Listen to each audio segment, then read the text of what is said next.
পরবর্তীতে ফসলের জমিতে ফসল কম হবে। আর যদি কৃষকরা ফসলই না ফলায় আপনি কি খেয়ে বাঁচতেন?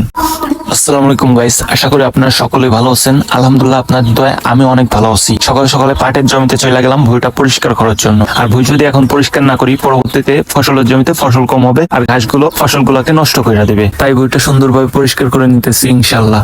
একটা কথা না বললেই নয়, সমাজে এমন কিছু মানুষ আছে যে কৃষক এবং কৃষি কাজকে খুব ছোট করে দেখে। তো তাদের উদ্দেশ্যে একটা কথাই বলবো, ভাইয়া ঠান্ডা মাথায় চিন্তা করে দেখেন তো, যদি কৃষকরা চাষবাস না করতো, ফসল না ফলাইতো, আপনি কি খেয়ে বাঁচতেন? বুঝলাম আপনি লাখ লাখ কোটি কোটি টাকা ইনকাম করতেছেন, হ্যান করতেছেন, ত্যান করতেছেন। যদি কৃষকরা ফসলই না ফলায় আপনি কি খেয়ে বাঁচতেন? আর এদিকে লক্ষ্য করলে দেখতে পারবেন ভুঁইতে কিছু পাতা চারাইছিলাম, মাশাআল্লাহ অনেক সুন্দর হয়েছে। আপনি যদি ধানের বই করতে চান প্রথমত আপনার নিজের পাতা চারাইতে হবে, কারণ হাট থেকে যে পাতাগুলা কিনবে বলবে এক ধানের হয়ে যাবে আর এক ধান। মানে বাংলাদেশে তো সবাই ভালো মানুষ, কারো খারাপ বলবো না। অ্যাকচুয়ালি আমি এমনটা বলতাম না। গত বছর আমি হাট থেকে পাতা কিনছিলাম, তো আমাকে বইলা দিছে এক ধানের কথা, হয়ে গেছে আর এক ধান। তো কিছু কিছু মানুষ আছে সমাজে যাদের জন্য সবার বদনাম হয়। আর ওদিকে পাতা উঠানো শেষ করে পাতাগুলো লাগানো শুরু করলাম ইনশাল্লাহ। আর আমার কাজে হেল্প করতেছে দুজন কৃষক ভাই, যারা নিহাত ভালো একটা মনের মানুষ। আর আমরা খুব তাড়াহুড়া করে কাজটা শেষ করার চেষ্টা করতেছি, যেহেতু হুটহাট করে বৃষ্টি চলে আসে আর বৃষ্টির মধ্যে কাজ করা তো সম্ভব না। সবশেষে এদিকে লক্ষ্য করলে দেখতে পারবেন মাছ ধরার ট্রাই করতেছি, কারণ বৃষ্টির দিনে পাথারে খুব মাছ ওঠে,